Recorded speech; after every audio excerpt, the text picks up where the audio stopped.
montre intelligente VO. Et la société Péris, partenaire du rugby languedocien, vous présente Série Rugby.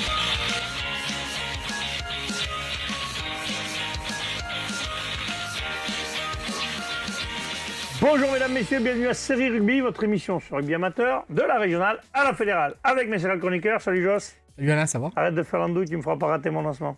Moi? Jamais. Oui, moi le petit ange. Ouh. Allez, on reçoit un nouveau serial chroniqueur. Non, c'est pas vrai. Putain, c'est le seul mec qui fait arrêter les matchs en 6 minutes. C'est pas faux. Quand il a arbitré. Bonjour Marco. Salut Alain, salut seul Joss, unique. ça va et vous? On parle d'un temps que les moins de 50 tapes ne peuvent pas connaître. À peu près. Bouge pas trop, ta chance, parce que sinon on ne te voit plus dans la caméra. D'accord. Bouge pas trop. C'est pas faux, c'est pas faux. Ah, ça a bien se passer. Bon, on a vu que l'autre fois, tu étais avec Et Bubu? notre ami Avec Bubu. Bubu pour un fabuleux. Alors, deux fois. Hein, On le en premier parlera. match, Oui, c'était la deuxième on en fois. parlera pas. C'était la deuxième fois, un premier match contre Serré où ça avait été un vrai plaisir et un deuxième match qui a été un poil raccourci. Ou la voiture, ça a failli être un vrai plaisir. Ouais, la Ouais, voiture a eu chaud. La j'ai- voiture a j'ai eu appris chaud. ça. mais, Bon, messieurs, on en revenons parlera plutôt pas. au rugby, c'est ce qui nous intéresse. Et on va Exactement. parler des matchs qu'il y a eu en retard ce week-end, parce qu'il y avait quelques matchs en retard. Et on va commencer tout de suite par la Régionale 3. Régionale 3, poule 1, le Stade du Chaudois recevait Marguerite et match nul 19 partout, Joss. Ouais, 19 partout. Gros match Marguerite. du chaud parce que la Marguerite est annoncée comme des gros de la poule. Ouais, comme un des ogres de la poule. Stade du Chaudois fait une grosse partie, mais ça n'a pas été, tu vas le voir, ça n'a pas été facile puisque ça se décide vraiment à la dernière minute. Donc entame parfaite du Stade du Chaudois qui dès le coup d'envoi marque une pénalité par Canino. Marguerite réplique de suite par un essai de Capel, transformé par La Bruyère. Les équipes se répondent coup pour coup. Donc le match débridé d'entrée, il n'y a pas eu de round d'observation apparemment. À la 8e, nouvelle pénalité réussie par Canino. Donc si tu suis bien, on est à 6-7. S'ensuit une réponse de la Bruyère. Match intense, rugueux mais correct. Donc un match bien engagé. Ouais, c'est ce qu'on aime. Bien mais le match correct. rigueux, nous. Viril mais correct. Viril, mais correct. correct. Donc malgré une domination du Stade du Chaudois, ils laissent passer 9 points au pied et ils se font contrer sur quasiment la totalité de leurs touches sur le premier acte. Donc gros problème sur la conquête. À la mi-temps, 9-10. Oui, c'est ça. Donc ça domine mais sans scorer. À la deuxième mi-temps, Marguerite va prendre le jeu à son compte, marquer son territoire. Et ils en profitent pour marquer 2 pénalités. Ils mènent 16-9. Le Stade du Chaudois va remarquer une pénalité, 16-12. Et 12-19, pardon. Donc une autre pénalité de Marguerite. Et c'est à la 80e minute, sur une touche 25 mètres de la ligne, que le Stade du Chaudois va retrouver une énergie pour emmener un le groupe ballon en épais. touche, puisqu'ils ont des difficultés en première mi-temps. Bah, il fallait en prendre un, ça a été celui-là. Ben, c'est le plus important. Donc groupé pénétrant et l'arbitre va siffler un essai de pénalité. Ah, carrément. Et bravo à eux. Bravo au Donc, Stade du Chaudois, parce que Marguerite, quand même, qui était un des favoris de cette poule, du coup, prend que 2 points, avait l'occasion de revenir un peu sur Beaulieu, pour le coup. Ouais. Et il reste 3 matchs, donc ouais. Donc La première 19 place, ça va être partout. dur à aller chercher. Ouais, bah du coup chaque équipe a eu sa mi-temps pour le coup. Un vrai match engagé, un vrai match de phase finale qui se rapproche petit à Ben, le petit. Stade du Chaudois, 5e, en gagnant, pouvait encore se rapprocher un peu. Il se serait rapproché un peu de Jacou, mais là, du coup, ça va être compliqué pour eux de jouer la 3e ou la 4e place. Ouais. Ils sont à 3 points, mais ça va être dur. Allez, Villeneuve-les-Maguelones qui recevait Vendargue. Villeneuve-les-Maguelones qui gagne 64-13, bonus offensif. Là, il n'y a pas de photo, là. 63-13. Bonus offensif, 10 essais à 1 au final. Ils ont fait la même que le week-end d'avant. Parce Ouais, que alors- il y avait 58-19. Hein, ou un truc comme ça. Effectivement, mais attention, on s'est retrouvé dans ce match-là avec une problématique qui dure depuis des années pour les clubs du Montpellier, c'est-à-dire qu'en période de vacances scolaires, beaucoup d'étudiants dans les équipes, beaucoup de Ils sont pas là. jeunes, pendant les vacances scolaires, Rentrent ça chez eux. part au ski, ça rentre Ah oui. chez soi, etc. Donc Van Dargue qui s'était déplacé à 18. Ah oui. Donc déjà, ça peut poser déjà de sérieux soucis sur le L'effectif. déroulé du match, au niveau de l'effectif. Après un très très bon début de match de Villeneuve-les-Maguelones, là-dessus, 6 essais en 30 minutes. Donc, bon, Est-ce que déjà, Sébastien Max a marqué? Alors, j'ai pas Oui. les scoreurs, On n'a pas les scoreurs. mais Sébastien Max, bon, vu un effectivement, joueur comme ça, on va pas se leurrer. Il pourrait jouer tous les postes derrière. Hein, donc, c'est déjà, ça. Bah, il doit faire du bien, ouais. Et il fait énormément de bien à Villeneuve-et-Maguelones. On en parlait en off tous les trois avant le début de l'émission. Après, attention, Villeneuve-les-Maguelones qui a énormément commis de fautes et qui ont donné la possibilité à Van Dargue de revenir au score en offrant pénalité sur pénalité. Heureusement pour Villeneuve-les-Maguelones, le buteur apparemment n'était pas en grande forme.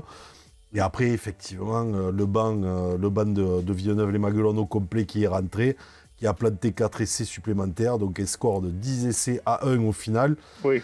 Et à noter, vous connaissez ma grande passion pour l'arbitrage, à noter un très très bon match et une très belle précision dans le jeu de Monsieur Aoust, qui était l'arbitre de ce match. Ouais, au classement, ça change pas grand-chose. Villeneuve-les-Maguelones à Van Dargue. Beaulieu est toujours premier, Marguerite second, Villeneuve-les-Maguelones troisième avec 55 points, Jacou 50. Stade Chaudois 47, Van Dargue 37, Stade Montfaucon 23, Saint-Quentin 21. La Grande Motte 7 et toujours nos amis de Roquemort à moins de 2 points. On passe à la poule 2. Salagou Cœur d'Hérault recevait Marseillan. Ouais. Ben là, il n'y a pas eu non plus de photos parce que 43-7, Non, ouais, 43. Marseillan malheureusement n'a pas trop existé. Non, pas trop. Bah, du coup, pour leur premier match sur le stade de Pierre Bouilleron du Kellar, le RCOS reçu 5 sur 5, donc avec le bonus offensif. Continue. Pardon, excusez-moi. Salagou qui s'impose avec maîtrise sur ses terres, malgré quand même une entame de match qui n'a pas été conforme avec leurs attentes et avec leurs souhaits. Mais bon, à noter quand même qu'ils ont fait le job. Évolution du score, on est à 10-0 à la 20e, 17-0 à la 32e, 24-0 à la pause. Oui. 31-0 à la 45e. Le match était fait. Voilà. Après plus de 30 points, t'es déjà à 0, c'est compliqué. C'est que si tu marques un essai, t'es content parce qu'au moins t'as sauvé l'honneur. Mais bon, je doute que Marseillan aurait aimé faire autre chose. On passe au match de la même poule. Frontignan-Védas reçoit le Stade Montpellier. C'est un peu une surprise parce que le Stade Montpellier qui est seconde poule et qui avait montré de belles choses, on a gagné par exemple au bassin Sud-Minervois.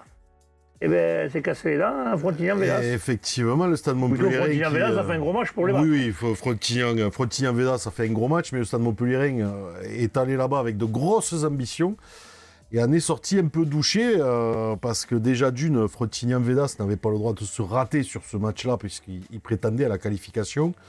Et les ventres bleus, oui, effectivement, mais en tous les cas, ils avaient cœur à gagner ce match. Les ventres bleus font une bonne entame avec une pénalité de Andrea Carreno, leur buteur, suivi d'un essai de Gauthier Friss, transformé par ce même Carreno. Les Montpelliérains ensuite réduisent la marque avec un essai de Sicard qui avait été repositionné au centre sur ce match et une pénalité de Parnot. Les Frontignanais arrivent à la mi-temps avec 2 petits points d'avance, donc un match très tendu, très viril mais correct, âpre, voilà, âpre. Mais en tous les cas, avec deux équipes, exactement, avec 2 équipes qui se rendaient un peu coup pour coup. Et au retour de la mi-temps, les Montpelliérains reprennent le score grâce à un nouvel essai de Macmillan, mais qui n'a pas été transformé. Frontignan 7 retourne dans le combat, on les connaît. Frontignan-Védas, pardon. Frontignan-Védas, on les connaît. Le combat, ça leur fait pas peur. Et par leur pilier guillé tout en puissance, ils marquent un essai qui a été transformé par Damien ensuite. Le score ne bougera plus jusqu'à la fin du match, malgré les assauts de Montpellier qui étaient, comme on le disait, venus avec des grosses ambitions. La défense de Frontignan, Fluctuac Mergiture, plie mais ne rompt pas. Exactement. Il est beau. Là, et là aussi, ma quelle belle petite entrée. touche... il va nous faire oublier Bubu. Non, j'ai pas cette prétention-là. Et à noter là aussi un très très bon arbitrage de Monsieur Jacquel qui était au sifflet sur ce match. Qui sont bons, il faut le dire. Exactement. Un point sur le classement, là aussi, Salagou toujours premier à 50 points. Attention, le Salagou peut encore prétendre à une finale de terroir. Beaucoup annoncent une finale pour d'autres équipes, mais Salagou à 50 points peut prétendre à une finale. Tout à fait. Qu'est-ce que je disais? Donc, Stade Montpellier en 44, Stade Bessanet 42, Vallée-Spire 39, Bassin Sud-Minervois 32. Normalement, les 4 là, ça ne devrait pas trop bouger. Le bassin peut revenir peut-être. Cabestany 28, Frontignan-Védas 27, Marseille en 16 et Metz 10. On passe à la poule 3. La poule 4. La poule 3, il n'y avait pas de match. Prat recevait Pyrénées-Qatar. Là aussi, c'est une surprise.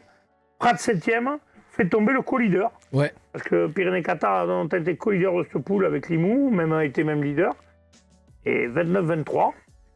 Ben, l'équipe des Qatars commence le match tambour battant et les jaunes et noirs, comme à leur habitude, sont...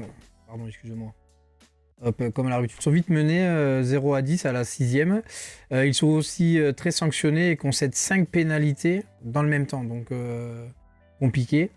On se dit que l'après-midi va être difficile pour les locaux et pourtant, premier sursaut au Pratéen, quelques minutes plus tard, avec une action partie de loin qui vient finir derrière la ligne adverse. Donc du coup, ça recolle. Ensuite, il va se passer quelques minutes pour laisser passer une déferlante. Et à 2 magnifiques essais inscrits par Tussaud à la 16e et Montariol à la 18e, donc coup sur coup, au terme de longues actions qui balayent tout le terrain. Les Pratéens aggravent le score sur pénalité. D'accord. Voilà, qu'est-ce que je peux te dire d'autre? À la mi-temps, on est à 17 partout. Donc le match était vraiment... Le match est engagé. Ben, comme 2 des matchs précédents dont on vient de parler, les équipes se rendent pour coup pour coup. On a l'impression que le rythme des phases finales approchant, les mecs... jouer, là, tout à l'heure, j'ai dit un truc, mais vous n'avez pas relevé, mais Villeneuve-les-Maguelones, en revenant à 55 points, ça fait partie de l'héros, Villeneuve-les-Maguelones. Oui. Villeneuve-les-Maguelones peut détrôner Lyon. Tout le monde voit Lyon en finale.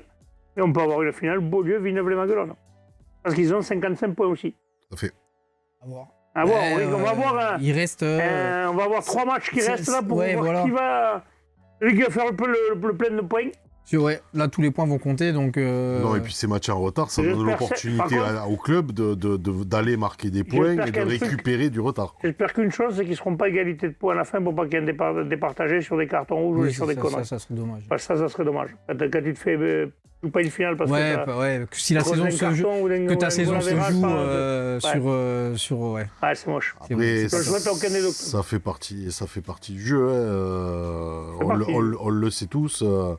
Depuis des années, ce qu'on appelait les points punis. J'ai parlé de Villeneuve-les-Maguelones, mais... Il y a d'autres équipes aussi. Clermont-Lérault est en embuscade pour essayer de jouer cette finale.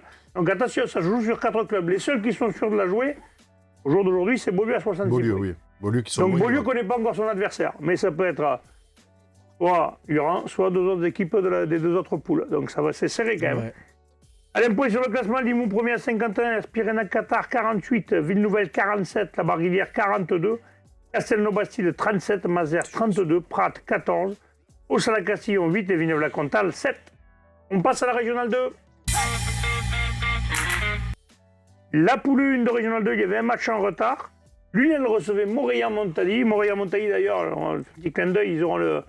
Ça vous dit si vous aimez faire les lotos, c'est le loto du club le week-end, on le sait tous, le loto c'est important pour les clubs de rugby. C'est ça. Il y a eu cette... Voilà, c'est ça, la trio est arrivé là. C'était un enfant, ne les marquez pas. Les jambes en l'air ou 31 toi? Allez donc, Montaillac qui est allé gagner à Lunel, 28-18.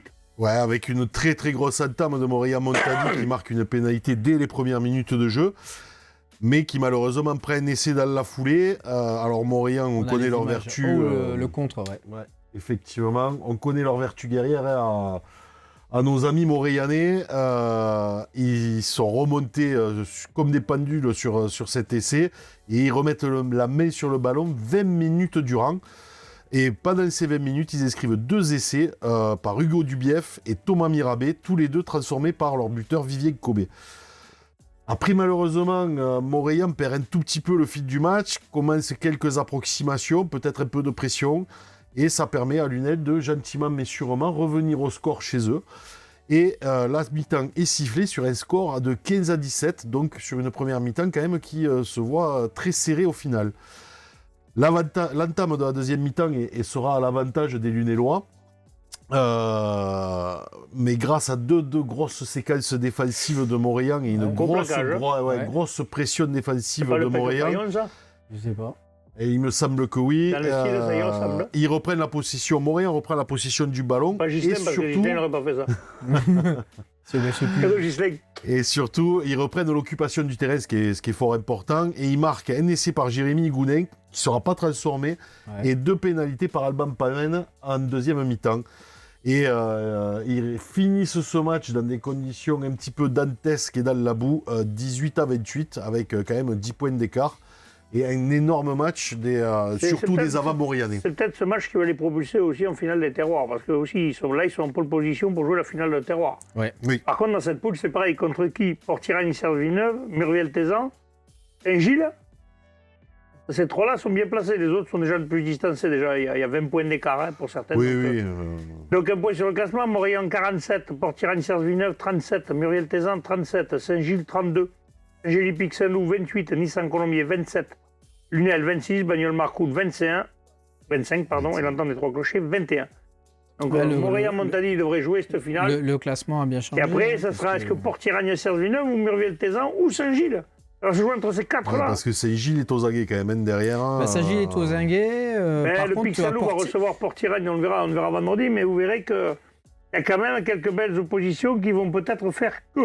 Port-Tirane et Murviel tournent très bien en ce moment. Ah oui, Ouais. Murviel, ils sont Murviel revient très en fort, mais là forme. Murviel se déplace à Lunel. Lunel vient de perdre à la maison, c'est pas un cadeau. Ils vont vouloir resserrer les boulons. Après, Donc pour les Murviellois, mais enfin les Murviellois des années, ils sont il y a capables 2 d'aller semaines, gagner. on avait fait pas mal. On avait Comment il discuté dit avec Gugu, Itou Gracia, tout le monde peut battre tout le monde. Voilà. Oui, voilà. On passe à la poule 3. J'espère que mon village de Nice-en-Colombier commencera à arrêter les matchs nuls. Record même de matchs nuls, je crois, dans cette poule. Ouais, mais c'est pas des défaites. Non, mais bon, c'est compliqué. Voilà. Allez, on passe à la poule 3, monsieur de Régional 2. Mirepoix recevait PLM. Pardon. Joss, c'est pour toi, on a quelques infos de ce match, j'ai vu qu'on avait un résumé. Tac, je te Victoire dis ça. 35-14 de PLM, elle leur fait du bien, elle leur fait remonter à la 3e place. Ouais. Donc. C'est la 3e, mais ça leur fait prendre de l'avance un peu sur le 4e, sur Puy-de-Rance. J'ai pas de. 6 points d'écart. T'as juste quelques petites infos. Ouais, j'ai quelques petites Ouais, infos. en fait, t'as juste non, t'as que les compos, t'as rien Ouais, de j'ai plus. les compos et les essais. Donc pour Mirepoix, 2 essais de Promet à la 40e et 1 de pénalité. Une transformation de Promet. Voilà. Et pour Piège Laura-Guéma Le Père, 5 essais de Changel, Delmer, Congora, Benet et Albouy. 2 transformations et 2 pénalités de Gagliazzo. Et à la Allez, le mi-temps, il y boulot a avait été fait. 7 à 18. Ouais, et Allez. à noter pour PLM, quand même, 6 cartons jaunes. Oui. Ouais. Et un carton blanc. Et un carton blanc. Et un carton blanc. Hein, donc, Pour les autres, ils ont eu 3 jaunes et un blanc. Donc ils ça a ont quand souvent même, joué à 12 ou à 13. hein. Ouais, ils ont quand même joué 24e, 29e. Donc déjà, ils ont joué à 13 PLM. 40e, pour les autres, Oh, il y a- Pour les 38e autres, et par exemple, ils ont 40e. pris 3e, Il y a- 25e et 29e. Ouais. Il y a dû y avoir 2 échanges d'opinion à la il y a dû y 25e et à la avoir- 29e. hein. Ils n'étaient pas d'accord sur la composition de l'équipe de France de dimanche contre l'Italie. Allez, Tu vas faire un point- Échange de du cartes. mauvais esprit. un point sur le Échange de classement. cartes de visite. Voilà, la Roquedolme premier à 58 points, fois 54, PLM 40. Puis Lorez 34, Sion Mazamet 31, Mirepoix 29, Vielmur 21, la Tour du Crieux-Vignoles 10 et la Bruyère 7. On passe, messieurs, à la poule 8. Et là, il y avait 3 matchs en retard. C'est la poule où il y avait le plus de matchs en retard. Cap-de-Nac recevait Île-sur-Tarn, victoire de Île-sur-Tarn, le leader incontestable. On n'a pas trop d'infos d'ailleurs, hein, d'ailleurs on n'en a pas. Non. Victoire après, 52 à 24. bon, y a pas- Rougier recevait Carmont, pareil, pas trop d'infos. Rougier, Camarès, ça va gagner à la maison 28-25. Et enfin, Séverac a battu Viviez. non. Pardon, Viviez a battu Séverac à Séverac 28-11. L'arbitre de la rencontre, apparemment, Séverac contre Viviez, je ne sais pas. C'est l'arbitre qui a envoyé un petit mot. Séverac domine bien la première mi-temps, Joss, c'est ça Ouais, ou- c'est vrai que domine bien la première mi-temps, mais en deuxième mi-temps, Viviez prend le dessus grâce à un banc qui a su amener du physique et du cardio. Ben, ça, moi, c'est des résumés courts, rapides et concis. Exactement. Ah, mais les mecs, envoyez-nous quelques infos quand même. Alors, pourtant, Séverac, on a l'habitude d'avoir des non, parce résumés qu'il un joue peu plus. plus complets. Voilà, c'est pas faux. Et bon, Mais bon, là, on remerciera l'arbitre quand même qui a pu nous envoyer Petite phrase, cette c'est sympa. petite ligne. C'est toujours sympa. merci, C'est monsieur pas l'arbitre. grand-chose, mais à nous, ça nous permet Encore, tu aussi vois, de je suis toujours compléter. en train de les critiquer, mais il y en a des bons. Ah, tu vois. Premier Île-sur-Tarn, 59, Tade Morsois 47, Rabastens-Coufouleux et Carmont 34, Viviez 33, Mende 28, Rougier 25, Cap-de-Nac 12 et Séverac 9. Ouais, là, une poule. On passe à la régionale 1, messieurs. Sur Ouais. les 3e places. On passe à la régionale 1, la poule 1, messieurs. Ah oui. Moguio recevait les Rives d'Or. Bon, comment Alors dire là, que dire 95-0. Ouais, 95-0, 15 essais Sachant à que 0 le week-end précédent, Moguio La réserve avait gagné aussi, la réserve de Rives avait gagné, des Rives avait gagné. La réserve a gagné, 15 essais à 0 pour les Rives d'Or. Il y a un triplé de Dofundo, il n'y a que ça qu'on peut dire. Ouais, qui rentre à la mi-temps en plus, qui rentre pour Heureusement qu'il inscrire fait un qu'une mi-temps, triplé. sinon il en met 6. Bah, du coup, ça lui porte son total d'essais à 17 cette saison. C'est pas mal quand même. Ben, c'est ouais. Après, comme C'est rien le marqueur, quoi. Ouais. c'est ça, c'est Donc, le monsieur marqueur. de Midi Libre, si vous écoutez un peu les émissions, Ben, il est et plus l'année prochaine, vous prolifique. devez remettre un trophée, pensez à lui. Quand même. Ouais, il est plus prolifique que les mecs qui jouent en Je bleu. dis ça, je dis rien, parce qu'il y a des années, il y a des mecs qui donnent des trophées. Nous, on les a pas vus, donc Et personne ne les connaît. voilà. tout le monde l'a fait. Ah, c'est le malheureux, vote mais, du Il attaque public. fort, lui. Hein. Ouais. Hein, il attaque fort, hein, il pique, hein, tchac, tchac, tchac. moi, tu sais, je suis, tu vois, tu le disais il y a 5 minutes, moi, je suis là pour soutenir les arbitres. C'est parfait, c'est le Surtout mot de ça. la fin. Soutenons les arbitres, dans tous les sports d'ailleurs. Je vous remercie, messieurs, transpirez bien sur tous les terrains. On n'a pas le même maillot, mais la même passion.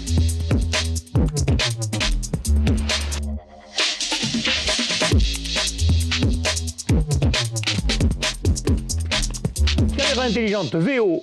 Et la société Péris, partenaire du rugby languedocien, vous présente Série Rugby.